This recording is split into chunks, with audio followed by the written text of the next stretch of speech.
So good morning. I'm Sarah Copeland-Hansis, co-chair of the Climate Solutions Caucus. I'm Senator Chris Pearson, other co-chair of the Climate Solutions Caucus. We are 83 members of the House and Senate who are dedicated to putting Vermont on track to meet its greenhouse gas reduction goals and answer the challenge of climate change. And we are here every week doing podcasts with the help of Bob the Green Guy. And we just want to keep you all informed about what is happening in climate action in the State House.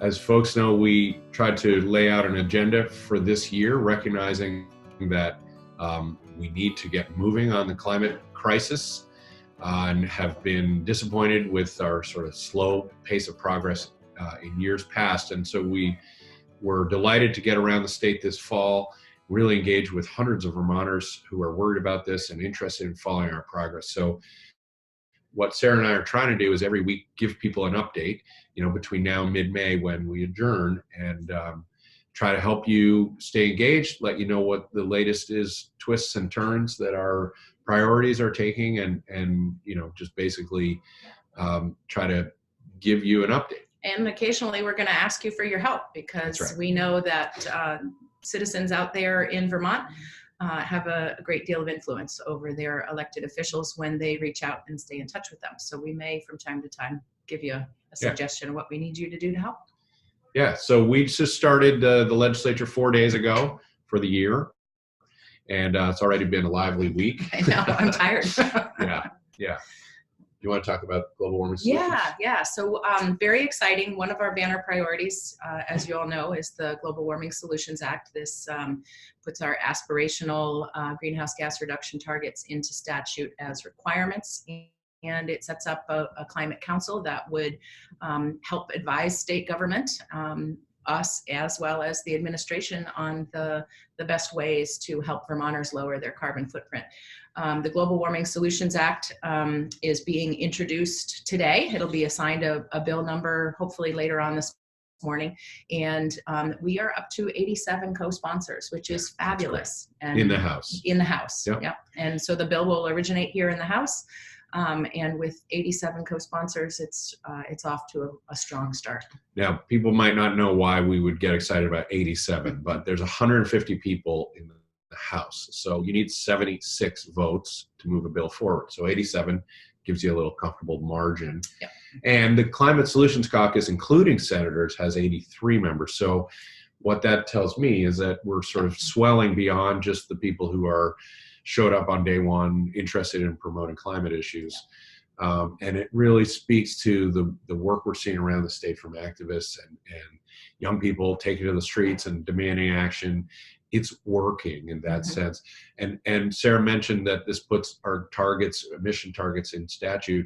It says we're going to aim for Paris goals in the short term and a net zero goal for the state by 2050. That joins Maine and New York.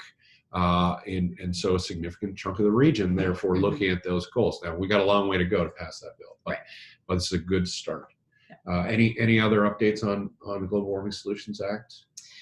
No, just that, as you said, we've got engagement from folks who are outside of the Climate Solutions Caucus coming on as co-sponsors, which is a really good early sign. Any signals from leadership? Yeah. So we were pretty pleased as Climate Caucus members to listen to the speaker's remarks on opening day, because she spent a significant amount of time talking about how Global Warming Solutions Act and TCI, which is another one of our banner priorities, were also her priorities, and that she said something to the effect of, it's long past time that we get started on this project. So that was very heartening to hear that signal from House leadership. So over on the Senate side, I've been spearheading the Renewable Energy Standards Bill. This is a bill that would push our utilities to 100% renewable by 2030. It also increases the amount of in-state renewable energy that we create, which is a jobs creator, and gives us resilience in our grid. I'm pleased to say that bill dropped yesterday. We should get a bill number for it, and maybe we can put it on the screen because that will surface, I think, today. And it was sponsored by a majority of the two committees that are relevant, the Senate Finance Committee and the Senate Natural Resources and Energy Committee. It was also sponsored by the Pro Tem, Tim Ash. So that's a good signal. I mean, we have a long way to go, but clearly people are taking these issues seriously. So, those are two of the 4 or 5 banner bills that the Climate Solutions Caucus has been pushing. And, a lifetime to go in a sense, but a good first week for those 2 bills. Also, I think I want to just quickly say we had a great meeting of the Climate Solutions Caucus yesterday and talked about a whole suite of very small things that we're making sure our members talk about in their own committee. They're not necessarily bills, but they're questions that we're asking the administration and, figuring out is driver's ed tell people about the no idling law, little things like that don't need a piece of legislation, but they need conversations to frankly hold feet to the fire on the past successes that we've had. And too often we work on bills and then we go home and a few years later people go, whatever happened to that? Yeah, did we ever close the loop on that one? Yeah. So that was a good beginning of our own process for the 80-some legislators that are involved in that.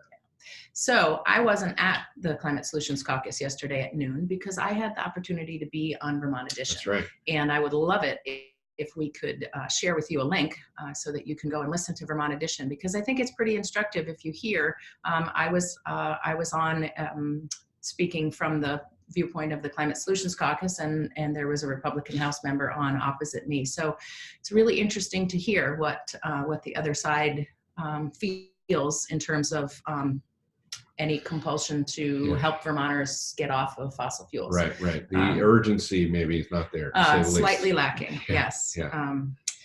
But the other thing that I'm really excited about that's happening here at the State House today is the Youth Climate Lobby is coming in today, and they are delivering to the House and the Senate their climate declaration. And these young people worked very hard all through the fall. They came together for a climate congress in the House chamber in November.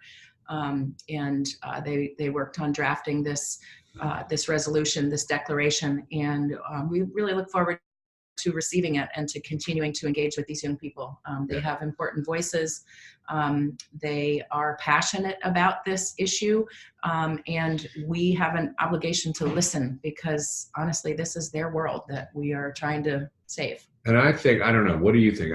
To me, they've made a huge difference among our colleagues already. The legislature is filled with a fair number of people that are retired, to be honest, and they listen to their grandkids and they notice when it's more than 1 or 2 voices, when it's persistent across coming out of schools and the climate strike in September. And of course, we all watch Greta go around the world and inspiring young people to act. It is making a difference already in Montpelier. And so we're glad to greet them here today. And we need them to stay involved. And we need everybody to stay involved. Yeah. Is there anything else we're supposed to cover this first week?